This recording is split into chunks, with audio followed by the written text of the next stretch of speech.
Hello, good evening, everyone. Welcome to the Center for Fiction. How many of you are visiting us for the first time this evening? Oh my goodness, you are all welcome. I'm assuming you're big opera fans. We love opera too, so we're very happy that this is our first collaboration with the Metropolitan Opera tonight.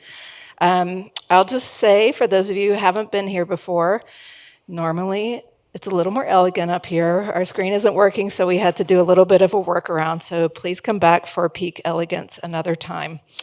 The Center for Fiction is the only literary nonprofit in the United States that focuses on the creation and enjoyment of fiction. And we do this through events like this one, reading groups, writing workshops, our Kids Read program, and our Emerging Writers Fellowship. And if you are, or if you know a young, or doesn't have to be young, but an unpublished fiction writer who is working on a book and lives in New York City, applications are now open for that fellowship until May 31st. And they get money, a place to write, mentorship, and regular meetings with folks in publishing. So it's a great way for people to get their careers started. Welcome to those of you who are joining us tonight via live stream as well. I know that there are probably a lot of you tonight who are joining us from Manhattan, and I just want to assure you that we are easy to get to from the subway lines. We're right across the street from BAM, so hopefully next time you'll come visit us. After the talk, we'll have an audience Q&A, and if you're here, you'll need to go to the back of the room. There's a wired mic. That's so that the folks who are watching the live stream can hear you as well. And if you're watching on YouTube, you may type your question in the chat at any time, and we'll read one of those before we break for the night. Tonight is part of our Storyteller Arts series, celebrating writers whose work spans from the page to the performing arts. And we're thrilled to welcome our friends, the Metropolitan Opera, for the first of what we hope will be many page-to-stage panels. It's now my absolute pleasure to introduce you to Anne Fernald. Anne is a Woolf scholar, author of Virginia Woolf, Feminism, and The Reader, and much more, and a beloved leader of reading groups here at the Center for Fiction. Please welcome her to the stage.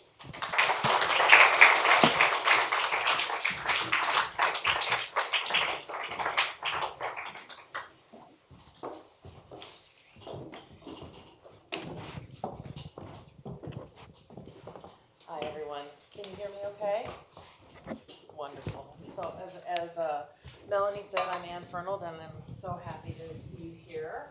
And I want to introduce our panel. So Greg Pierce is a playwright and librettist, originally from Vermont. His plays have been performed at Lincoln Center Theater, Steppenwolf, the Geffen Playhouse, and the Edinburgh International Festival.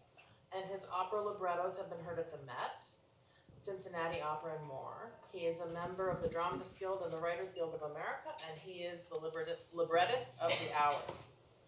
Eve Gigliotti is a mezzo-soprano committed to new music, and she's originated roles in operas by Nico Muhly, Missy Mazzoli, and more. She's sung over 100 performances at the Met, including Sally and Nellie in The Hours. Can you switch your mic on? Yeah. Oh. Thank you. Oh. Hello. Sorry about that. I try.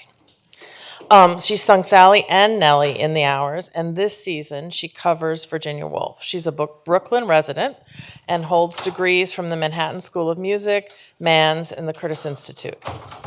Michael Cunningham's most recent novel, Day, which is fantastic, was published in November of 2023. Among his other novels are The Hours, the reason we're gathered here today, Specimen Days, By Nightfall, and The Snow Queen. His essays and short stories have appeared in The New Yorker, The Atlantic, The Paris Review, and other publications. So please join me in welcoming Greg, Eve, and Mike. So how many of you have had the chance to see the Met's production of The Hours? Oh, nice. So a good number of the people who are here in the audience tonight. And I hope that all of you get to see it. It's a really wonderful opera. And I thought we could start with a clip. So Virginia Woolf's 1925 novel, Mrs. Dalloway, has one of the more famous opening lines in English literature. And in his novel, The Hours, Michael Cunningham imagined the moment of Woolf writing that line. Mrs. Dalloway said she would buy the flowers herself. The scene that we're going to show you first is from Act 1, and it dramatizes that moment. And in it, you'll see Joyce DiDonato as Wolf.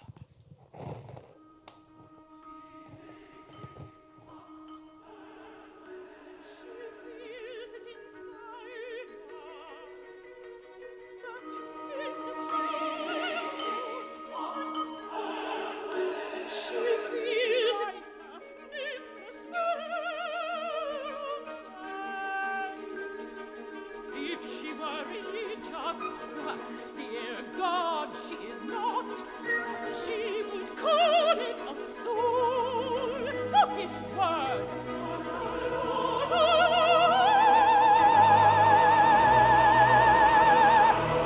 Embarking on what might be your very good day. Ready to work. What will she scribble?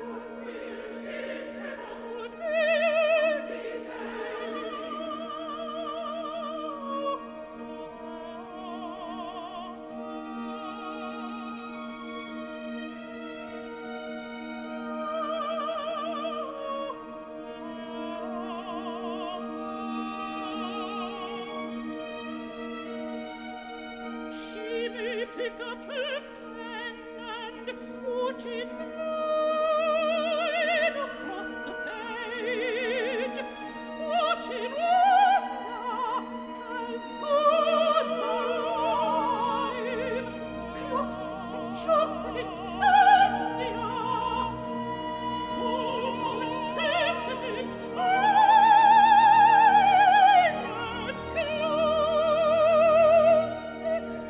Poor Mrs. Dalloway, someone will die at the end of the day. Will it be you? Will it be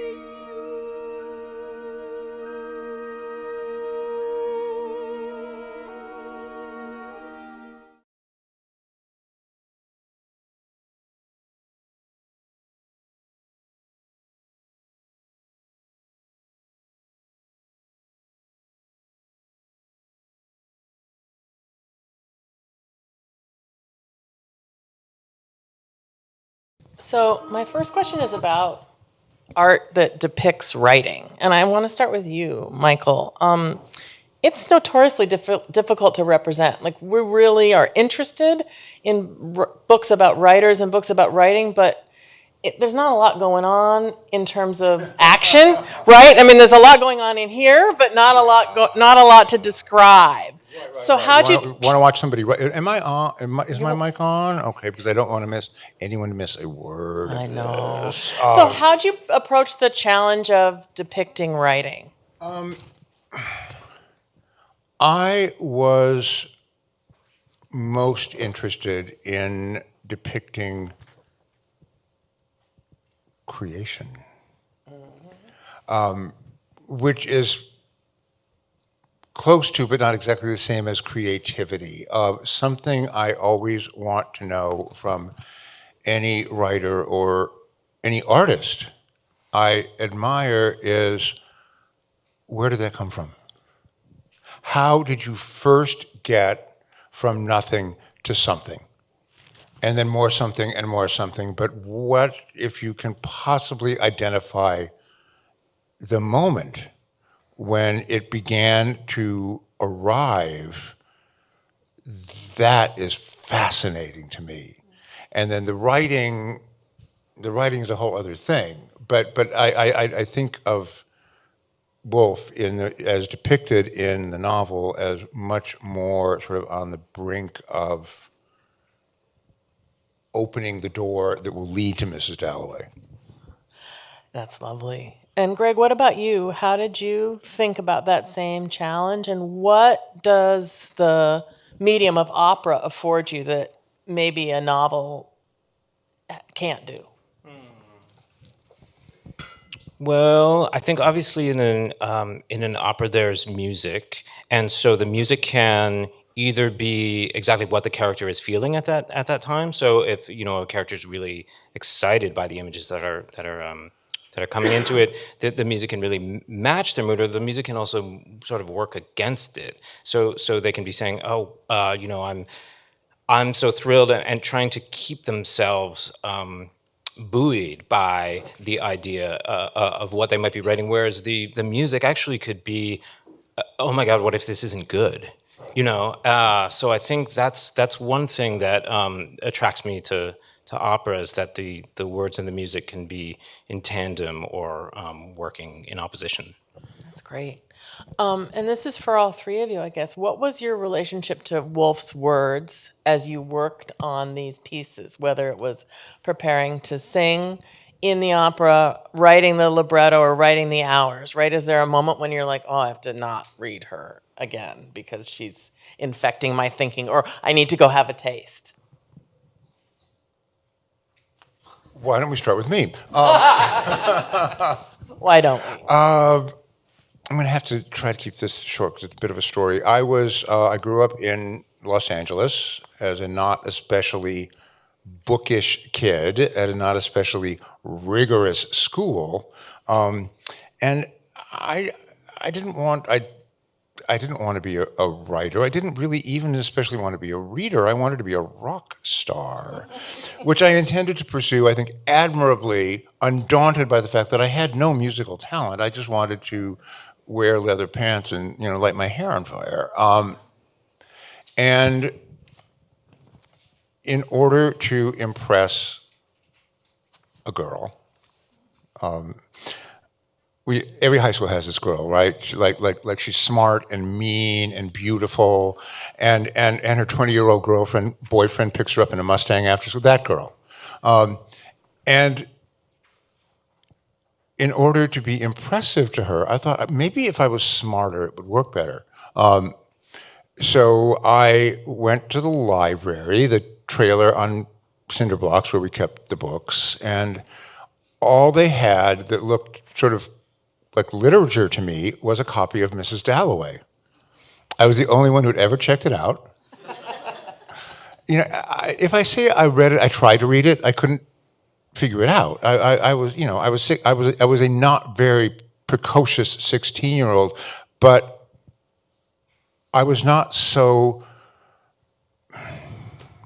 stupid as to not get it about the language.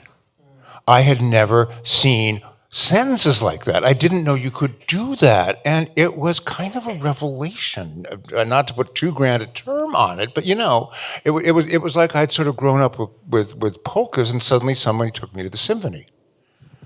And this actually goes directly to the musicians in the group, because I have, ever since that very first reading of Mrs. Dalloway, thought of language, thought of fiction as every bit as much about music as it is about meaning. What do these words mean? But also, how do they sound? How do they jangle together? How does one word charge another word and throw it into the following phrase? So, yeah. That's great. That's great. Greg, what about you? Did you read a lot of Mrs. Dalloway when you were working on this? And when you were working on the libretto, did you have to put her away?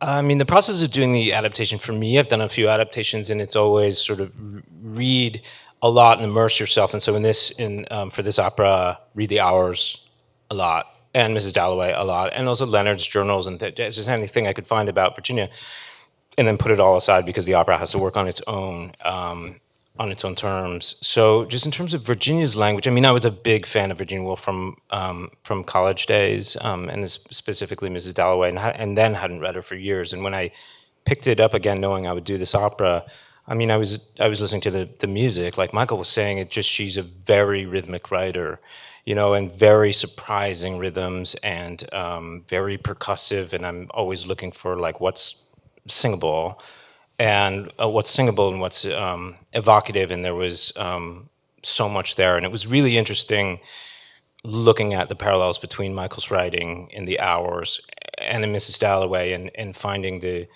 similarities in the rhythms and the cadences, and also the differences, and when did we want to use one or the other, or sort of do our own thing.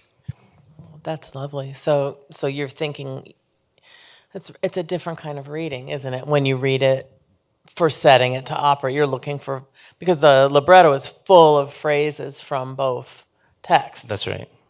Yeah. Can I just add into that? Of course.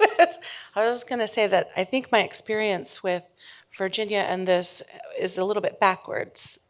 So I think it's safe to say, outside of the high school obligatory reading, that I first met Virginia through this project. Wow. Okay. In a real way, in a meaningful way, other than this is what I have to read, and let's not getting it. Homework is not Yes. the same thing as. Yes.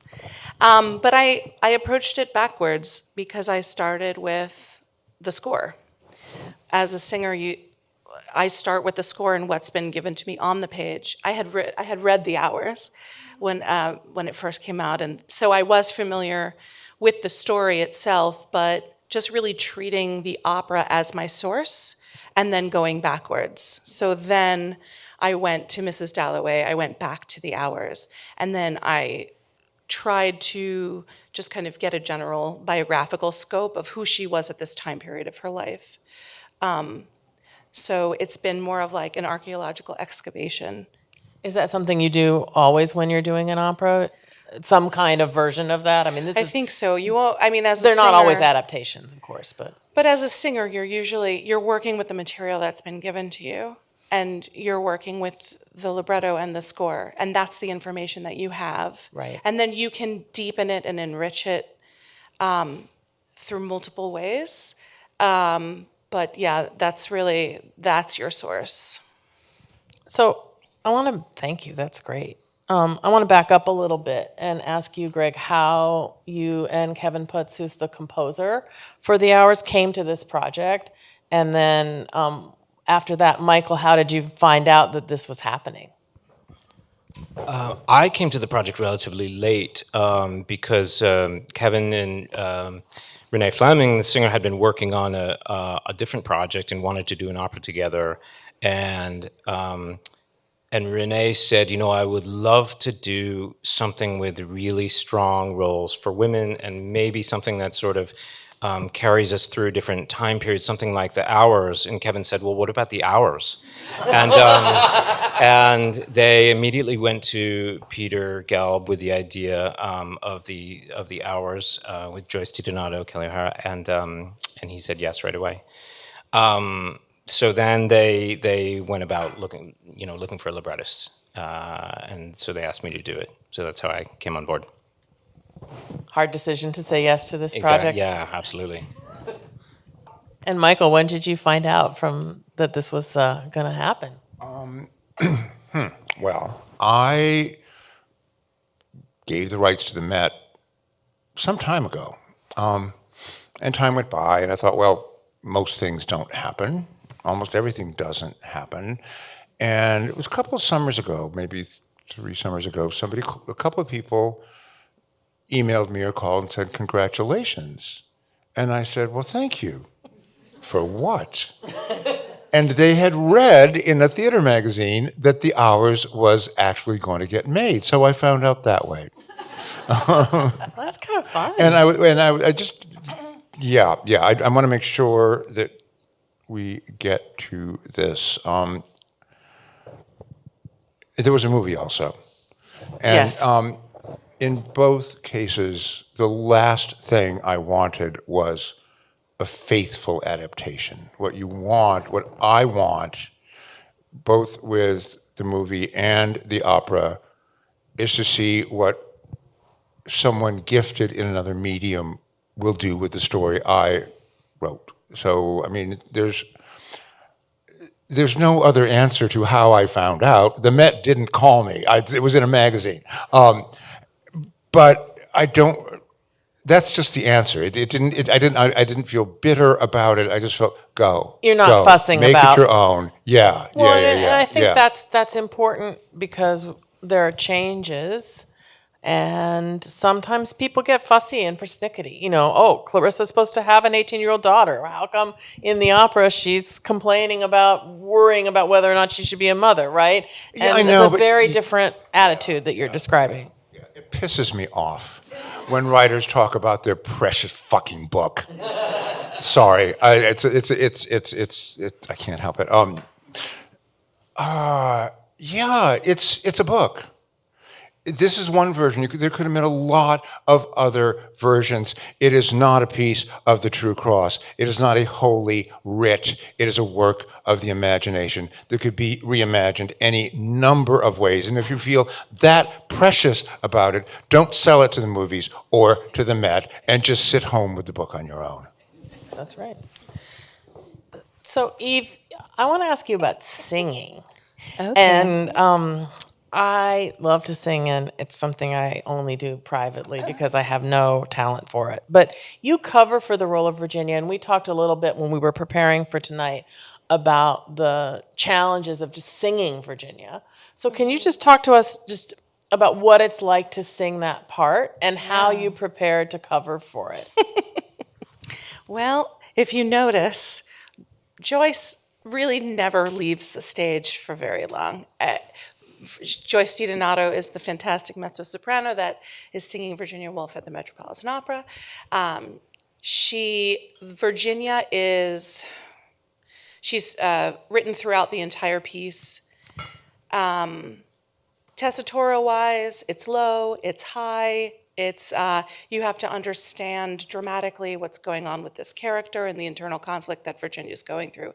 And to be able to portray that, you have to be a really good musician, because the way that it's written, when I was learning it, I worked with this incredible coach, Jonathan Kelly, who's also at the Metropolitan Opera, and we literally sat down with the score and we just marked the phrases as to how Kevin had set the phrases up musically in alignment with the text most of the time.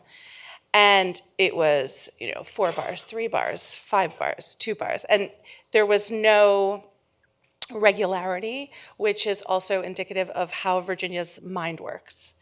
So we were talking about Mrs. Dalloway and how she writes and how she paints with her words and the thoughts that are all out in this stream of consciousness, but somehow magically coming together to create these people and these characters in this world. And that's very much how Kevin has structured musically, and how Greg had structured the libretto, as far as her speaking as herself.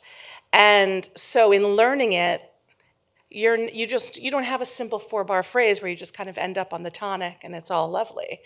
You're constantly counting, and you're constantly keeping track musically while you are portraying this character and singing. And that's really what opera singing is. You're doing 3 things at once, very well, hopefully. But in this instance, it's just like it's almost like you're riding a bicycle that has like 1 less wheel. It's just about, you're always engaged in your mind as far as the musical phrases and keeping it together. And I will also just say that there is Kensho Watanabe is an incredible conductor, and Karen Levine, who is our prompter. I don't know, when you go to the opera, 9 times out of 10, there's a little box right in the front of the footlights of the stage, and inside of that box is a human. And that person is telling you when to come in, what your next words are, and they're like the glue. They're keeping it together. Because when you're singing on the Met stage, there's 4,000 people, there's a whole orchestra in front of you. There's a lot going on, and so there are many people involved in executing the music of this opera. But I just went on this other tangent. No, but I'm that's sorry. no, don't apologize. That's fascinating, and I think these details. I mean, we started off by talking about the complexity of depicting the act of creation and the difficulty of depicting writing, and I think it's it's inherently fascinating to listen to an artist talk about how they prepare for something. So, I mean, you said it's hard to sing Virginia, and I was like, I want to know for you, technically, professionally, what it means to be hard. But what's beautiful in your answer is that it's also the way that it's hard is intimately connected with the kind of character of Virginia Woolf as And in I'll the just hours. say that's why it's good. Like, that's why the piece is good. That's why it works. It's a brilliant opera because it gets it right, right? The music and the And it's hard lyrics for the right reasons. Yeah, That makes sense. right. Yes, we don't like things that are difficult just because people Just to want be fancy. No. These are very specific reasons, and they all have a meaning to them. And I think that is palpable when you go into the theater and you see this show. It is so complex and multi-layered, but yet it's so beautiful and easy to listen to. That's not the right word, but it's enjoyable to experience musically, if you know what I'm saying, with new opera. Sometimes it's not, but it's not simplistic. One of the things that really amazes me about the opera is that the innovation of it. I mean, I think the movie does this really well, and the novel does it. I mean, they each do it really differently and well, which is how we braid together the three stories. And I think the novel braids them together in a way that novels do really well, and the movie has the cuts that really effectively kind of put us in these visual worlds. And the opera can do something that's new, which is to have all three women on stage at the same time, or we almost always have two of the three on stage at the same time. Where in the process of conceiving of how you depict this, did you have the idea of having the simultaneous? Right from the beginning, really, because we love the idea that Virginia's writing a book and Laura is reading the same book, and they're in different time periods, and we love that, and the musical opportunities for that, the duets. And we also, I think we both had the same instinct. We knew it was going to be a two-act opera, and so we knew if we had our beginning and our act break and our coming back to act two and the end of our opera, then we could fill in the stuff in the middle, and it might work, because those are really important points. And so those were good overlap points. I mean, right at the end of Act One, coming together in a very different way later on. I don't want to give too much away, but that idea emerged very quickly, the idea of how cool would it be to do duets and trios, and because we use the chorus as the inner voice of whoever's on stage at that moment, it's not only the possibility of trios, but also many more people singing. That's great, thank you. So as you can hear, it's a plot that's both simple and complex. As probably a lot of you know, three stories of three different women spending a day of their lives. And over each of these three stories hovers in different ways and for different reasons a threat of suicide. And it's clear to me that the mental struggles that the characters face are really relevant to us right now. But I would be interested to hear from each of you how you see that relevance of the hours in 2024 for us. Because even now it's been quite a while since the novel came out. It's a different moment from even the hours, let alone Mrs. Dalloway itself. So, Eve, maybe do you want to start? Yeah, I would love to. Thank you. It's a hard question. When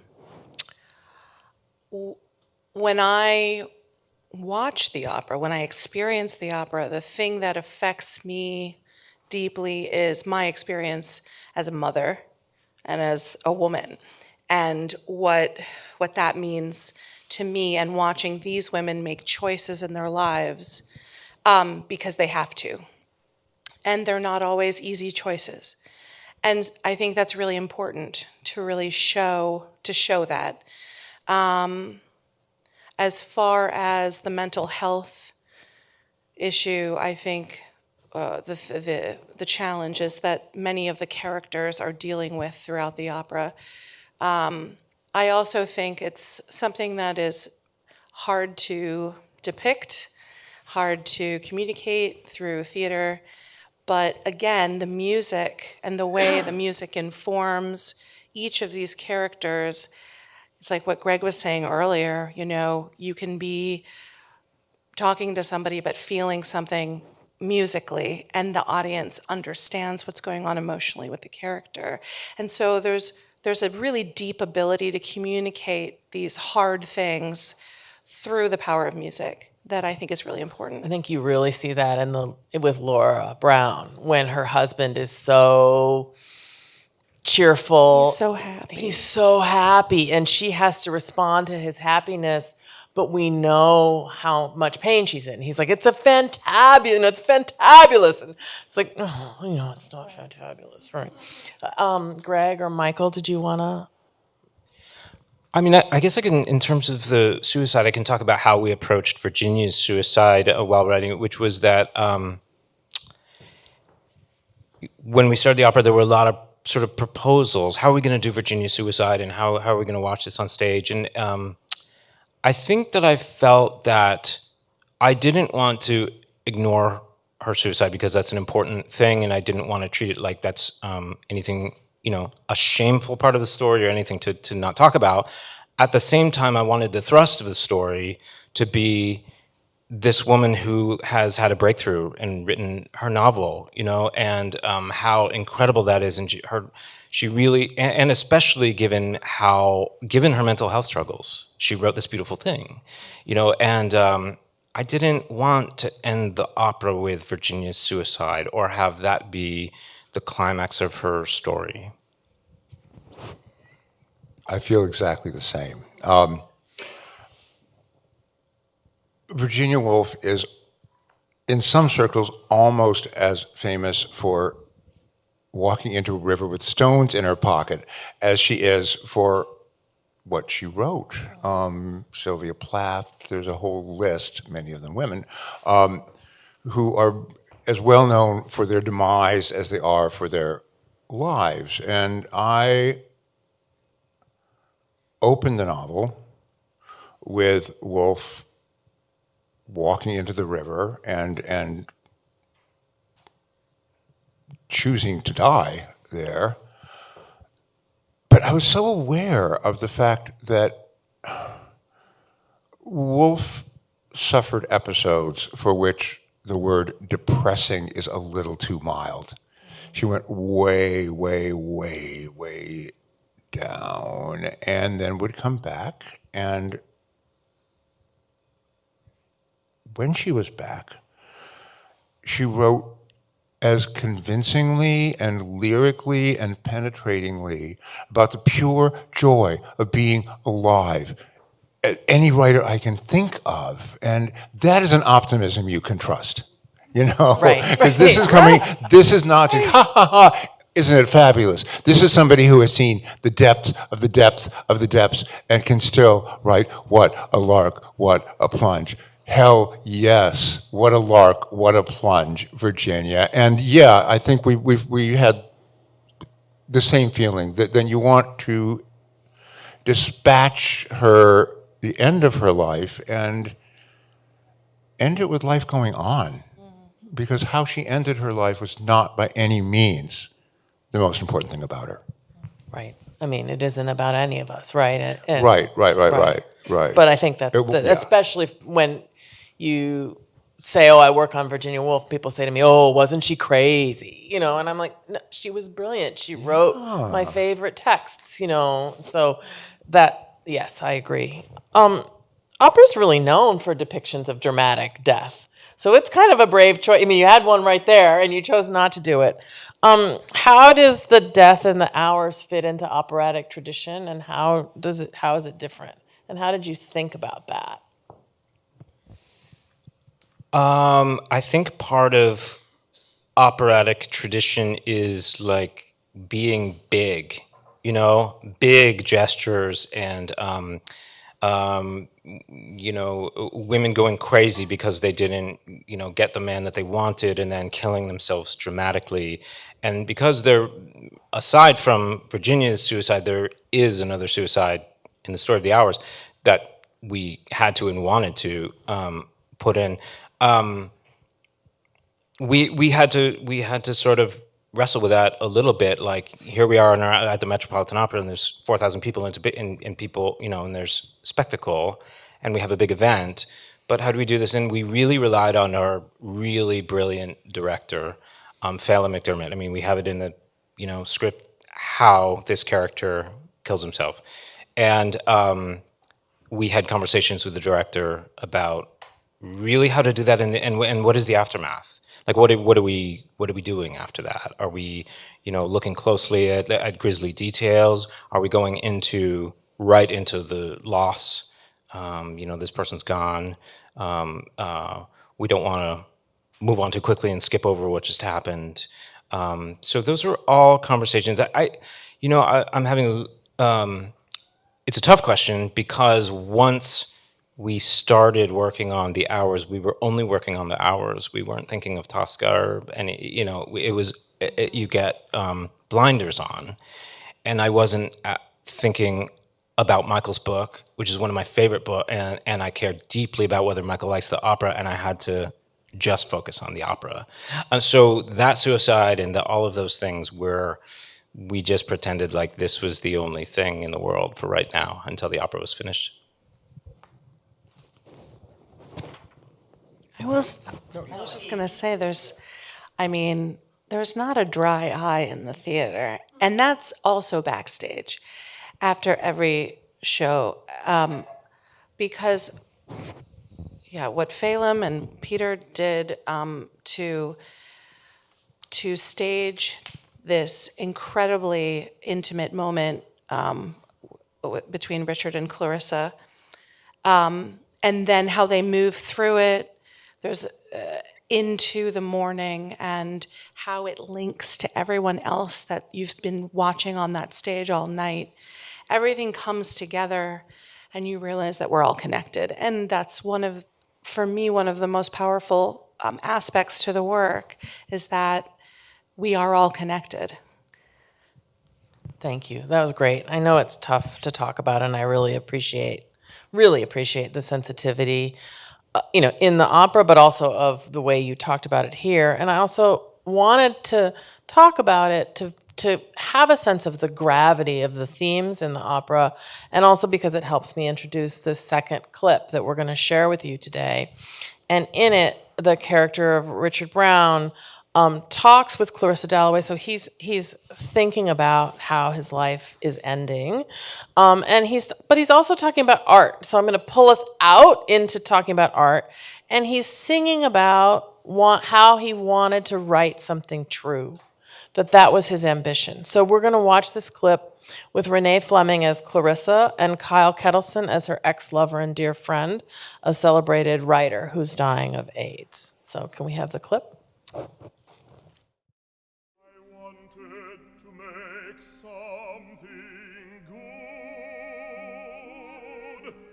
Something true.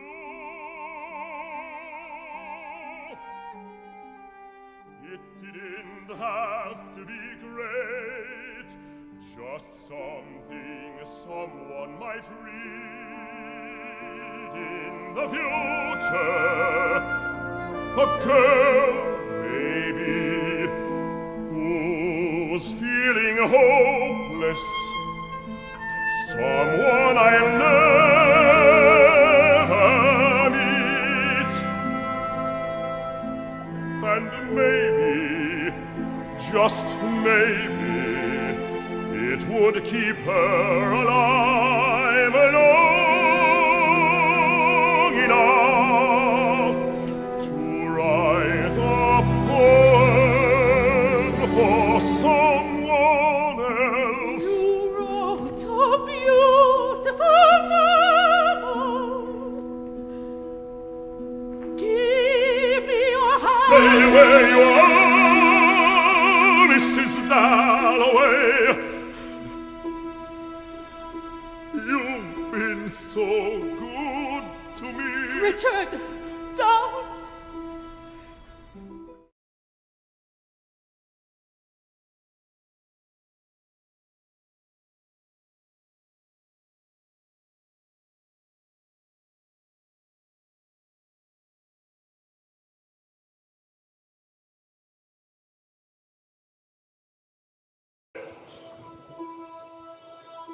You've been so good to me. Richard, don't!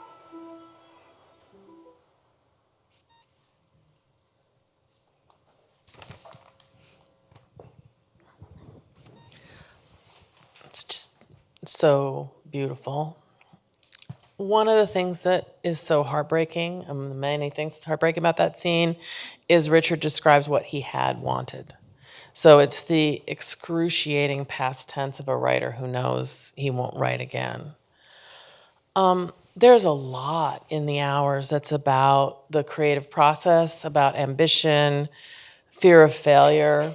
One of the things that's central to Laura's story, especially in this opera, is the failure to even find something to be ambitious about. Right? So I'm wondering if you could talk about how you were thinking about that in each of the stories. Ambition, the creative process, fear of failure, the desire to write something true. Yeah, it's a little different for all the characters. I mean, yeah, I'm thinking of Laura now, and I really related to Laura. There's Michael wrote this so beautifully. There's a cake that she needs to make for her husband's birthday, and the cake means so much. You know, it's everything. It's an expression of love for her husband, but it's also is she a good mom and a good person, and does she deserve to be on this earth? And when in her mind the cake isn't beautiful, you know, the cake is not perfect.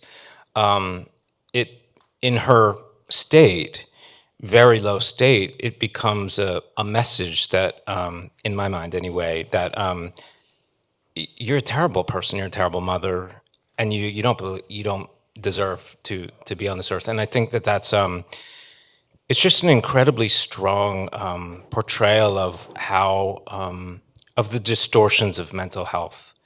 You know, I think of like Anthony Bourdain saying it can be like a bad hamburger in an airport, and then you just spiral out. And the same thing is sort of going on here. Yeah. That's great. I don't know if you have. Part of what fascinating to me about this right now is, Greg, you're talking about sort of parallel versions of the characters, and if you'd be singing parallel versions of the characters, that they're similar, but they're not the same people, and I love that they get a slightly different kind of personhood and inner and outer life with each of you. For me, okay, I was writing the book, and it just wasn't working out. It just felt sort of dull and more like an academic exercise than a novel that was in any way necessary in the world. And for the longest time, it was these sort of two parts, Virginia Woolf and a sort of modern day Mrs. Dalloway. And, you know, it just wasn't very good. And I thought that I might just give it up and do something else instead. But I was sitting there at my desk, sort of before I said goodbye, imagining Virginia Woolf as I see her and Clarissa Dalloway as I see her. And then I sort of saw my mother. And I thought, Mom, what are you doing in my hallucination? And I thought about it, and I realized, Greg, this sort of goes back to something you were saying, that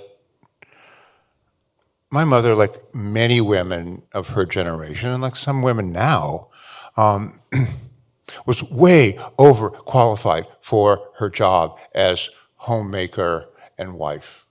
Way. But she was like to me as a kid, she was like sort of an Amazon in a cage that was not only a cage but too small for her, and she channeled that into this relentless perfectionism. Everything had to be beautiful and perfect, and My mom said to me once, I made crackers. What on earth was I doing making crackers? You can buy crackers at the store, right? Yeah. But that's a kind of symptom of this overqualification, right? Sure. And perfectionism. Sure, but yes, absolutely. And also what I came to think was, if you look at Virginia Woolf and look at my mother and remove the end result, one of these women is going to create enduring works of literature with which you will always feel disappointed.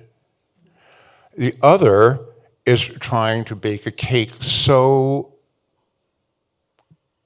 gorgeous that it will banish mortality itself.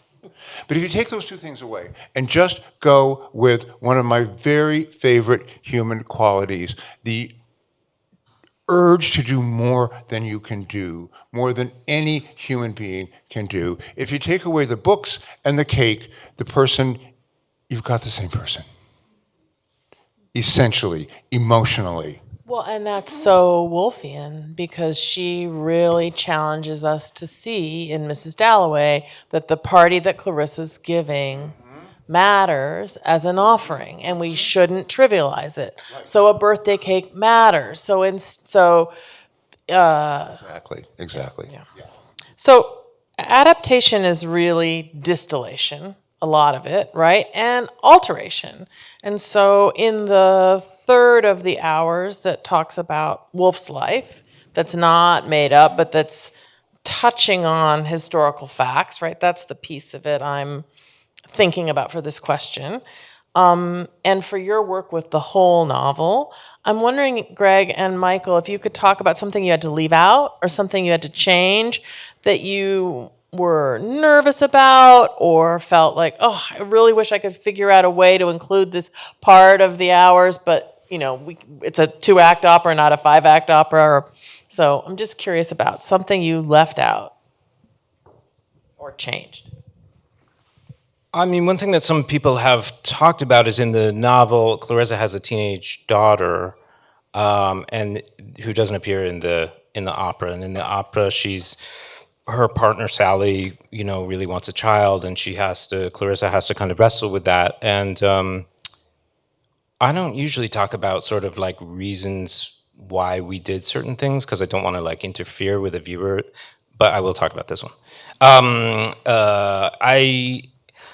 I think it's because the experience of reading a novel is very different from seeing something in 3 dimensions in my mind and seeing something in an operatic stage.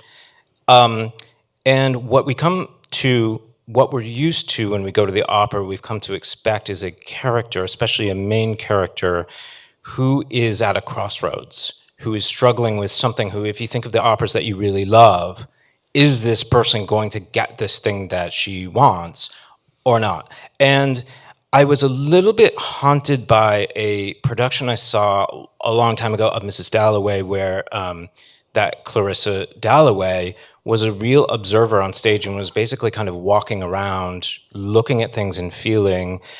And that's not who Clarissa Michael's portrayal is incredible. There was not a time when I was reading the hours where I thought, oh, this character needs to be really struggling with some, and she is struggling with a lot. She has Richard, her friend, who's in a very bad state. But I felt that for the opera, if Clarissa had a teenage daughter and had been in a relationship for a long time with Sally, and she really loved Richard. She had however you want to label it. She was really in love with Richard. They were in love with each other, I think. And it was sort of like there wasn't on the stage, to me, a real active decision for Clarissa to be grappling with. And So this feeling of like, okay, now she's at a crossroads in her life, and which way is she going to go? So that was a decision that we made, and it wasn't one that was easy for me because I just think the novel's a perfect work of art, and so to change something in something that you think is perfect is really hard. And I also had the experience. I did an adaptation of Murakami's The Wind Up Bird Chronicle, and because that novel is epic, and we had to cut out so many characters, I mean, I was remembering the emails that I got that was like, why'd you cut my favorite character? Like, what'd you? And that's part of the deal. You know, it's really part of the deal. Like what I was talking about before, putting the blinders on, creating a thing that has to work on its own on a stage and be dramatic in a certain way, and that's where we ended up. The things that come to mind that I left out or cut out are things that I'm glad to have left out or Okay, great. cut out. For instance, in the prologue, as noted, I thought let's just dispatch Wolf's suicide, and so the scene opens with her walking into the river Ouse and drowning. And in fact, as far as anyone can tell, her body lodged against the pilings of a bridge for almost a week, and then it finally worked free and was found by like teenagers on a picnic. And in the original version of that prologue, we followed the progress of her body all the way down the river to the point at which it's found, and I ended it with a doctor holding her heart in his hands. And I showed it to my husband, Kenny, who is a merciless and brilliant reader. He said, leave her at the bridge. Leave her at the bridge. The rest feels superfluous and a little tawdry, however untawdry your intentions might be. And he was right. And sometimes you have to know what to put in, and often you have to know or be told what to take out. I want to ask you about the final trio. For the first and only time, all three women sing together, and they sing, "Here's the world," and you live in it, and you try to be, and you try. It's so beautiful. And I'm wondering if you can tell us how you came to know how that was how you'd end the opera, how you thought about those words. Just tell us that story. Sure. A lot of those words are Michael's, and some of them are Virginia's, and a couple of them are mine. And I just really loved those words and knew I wanted to use them in the opera and didn't know how. We had three of the greatest singers on the planet in this opera, and they all have arias and they have duets and things, and we all wanted to hear them sing together. We wanted that, so there's that, but we wouldn't have done that. What a missed opportunity that would have been, right? But we wouldn't have done it if we didn't think that it would work story-wise. I mean, we wouldn't have, and we just felt like so much of the novel, so much of the opera and the novel, there are so many wonderful mundane objects. There are cakes and roses and novels, and what? Buns. Buns. There are buns. Yeah, buns meaning like rolls. Buns. Nelly. She has a lot of objects. I do not require a bun. But we had this idea at the end of those things falling away, and there aren't any props and there aren't any objects anymore, and I'm pausing because I just don't know how much to give it away to the people who haven't seen the opera, because to me it's special. That moment. So we came to the we hit on that idea pretty early on, that we wanted to kind of get there somehow. And then we had a lot of versions, and there's so much repetition in opera, and so it was a lot of conversations between me and the composer Kevin Putz.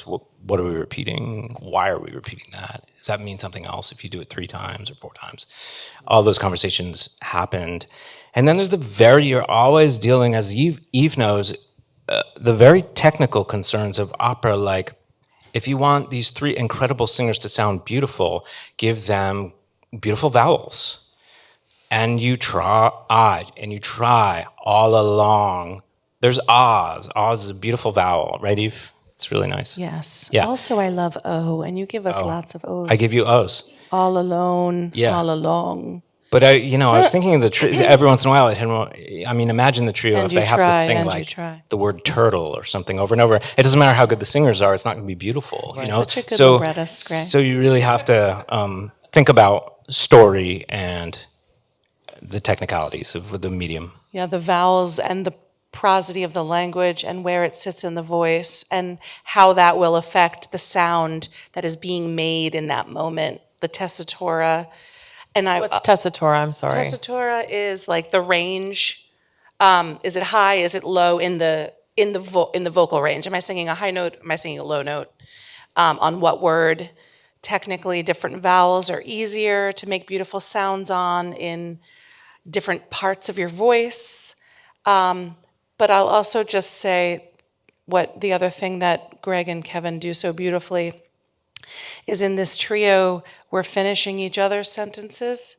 Yes. So the ideas are complete, but they're complete because everyone is together in the moment. Talking about braiding, right?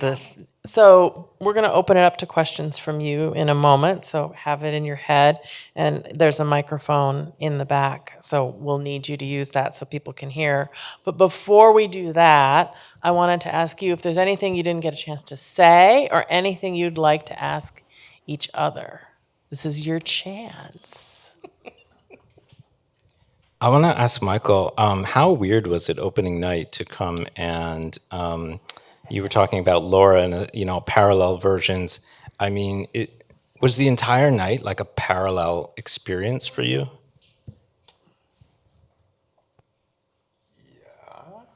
Yes. And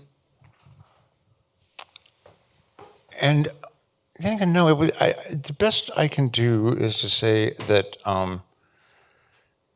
if reincarnation exists, it's my favorite afterlife. But let's just say it exists, and people you have known intimately and cared about have left the earth and come back in another form, and you would still recognize them. And that was sort of how I felt watching your version of those characters. You know what I mean? Like, you're entirely recognizable to me, but you're not in the bodies I knew. And I love that. Eve, would you be willing to share the story that you shared of how you rehearsed to cover Virginia? Oh, in the sea level Yeah. stage? Okay, so there's this place in the Metropolitan. We rehearse in the basement, like 3 stories down. And there's no Wi-Fi or anything. And so so all of the understudies learn all the staging, learn the roles, and then at the very end, right before we open the show, they need to make sure that if we had to go on, we could go on. So we do a run of the whole show. And we like to say that, that's like the best ticket in town, because the sea level stage cover run, there's a lot of magic that happens there. It's a whole other performance with different artists also contributing to these roles in these unexpected ways. You're used to seeing these incredible women, but there's also a lot of incredible people on the sea level stage, giving their interpretations and their artistry. And so I forget, I don't know what the thing about that story really touched you. I just think, yeah. I'm endlessly interested in technical details of how artists work, Yeah. especially in media that I don't know. So it fascinated me when you shared that with me, and I Yeah. have to think at least a couple people in the audience would be fascinated to know that there's a sea-level stage full There's a run sea-level through stage performance. by the people who are covering for yeah. the lead singers. I And mean, what's that's really- something I didn't know before. Yeah, it's one of these little secret things that happen that you can't get a ticket to, and there's no audience. You know, I mean, there are people watching, but there's no audience. It's like we're really in there and we're performing in this super intimate way. Yeah, some of my most the moments that I'm most grateful for working at the Metropolitan Opera have happened on sea-level stage in the cover run. Maybe they should start selling tickets. That's beautiful. Thank you. So we have a little bit of time for questions. I don't know if anyone wants to be brave and ask the first one, or if there's a question online, or can we get, yes. Well, indeed, the kind of technical things that you discussed are fascinating for me. So, because I want to know how you do what you do, you know. So, thank you all three for delving into this. My question is, if so, after telling us that vowels are easier, I am wondering if there are some impossible languages to sing in. I guess it depends on where you grew up, right? I mean, for me, I was trained in Italian and French and German. I can make my way around some Czech. Russian is like so amazing to sing in and so hard for me because I don't have experience in the language. But my favorite language to sing in is English because it's my first language, and I'm not going through a translation in my mind. It's in me. I'm an American. There's culturally things that just speak to me, singing contemporary opera, that just really excite me. I secretly wanted to be an actor, but I ended up an opera singer. So I really love characters that I can relate to, and a lot of times that is modern work. And most of the modern work that I've done happens to be written in my language. So that's my favorite thing to do. Thank you. Any other questions?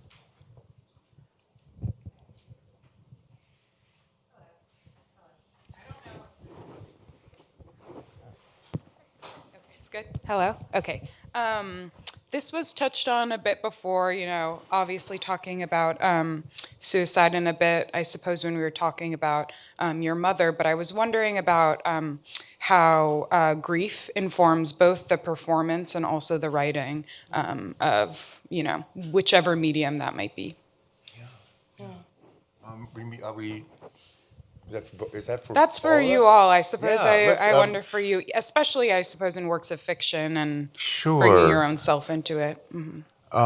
Well, I can certainly talk about writing fiction and grief and sorrow and all those darker emotions. I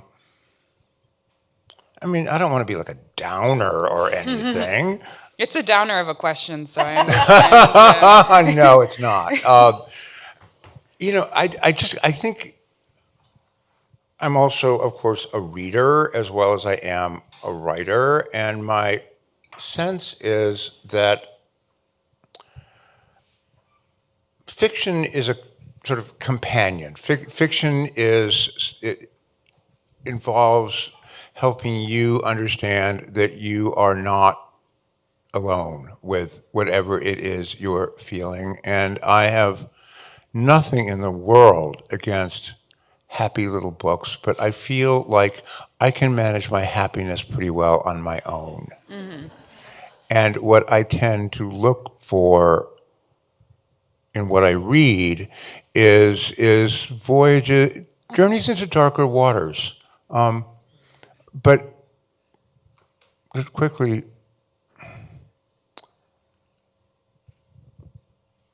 as far as I can remember, all my books, I wouldn't say necessarily happy endings, but they always end with life going on. You know, I guess I'm interested in what we as human beings, as a species, can survive.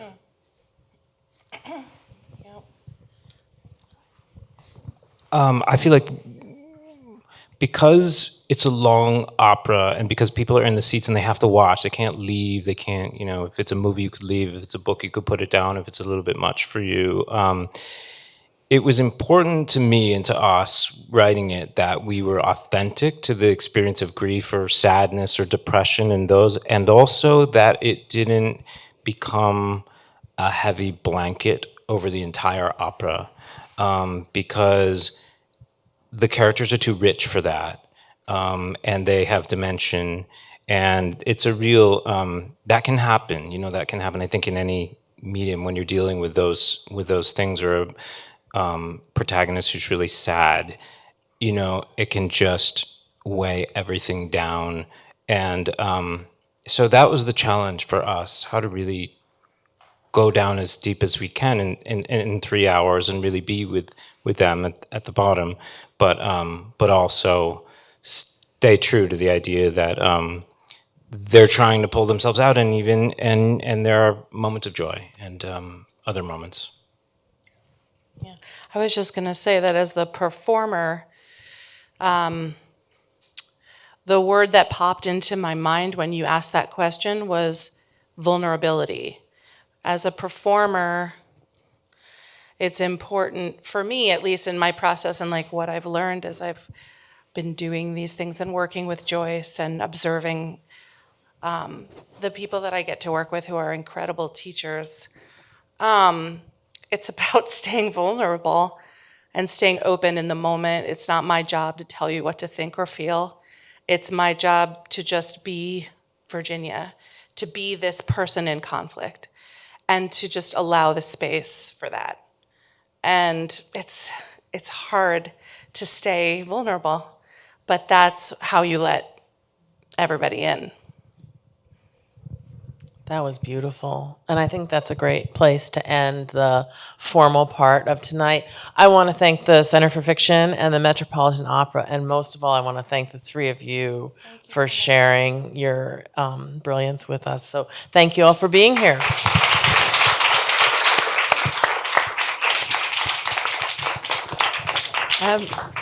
So Michael was kind enough. We have these beautiful editions of the hours that also is Mrs. Dalloway. And Michael was kind enough to sign copies of those as well as copies of Day. And the cafe will be serving drinks for a little bit longer. So please just let's go on the other side of this wall and mingle with each other. Thank you all so much for coming. It's a beautiful opera. If you haven't seen it, make a point to see it again. Thanks.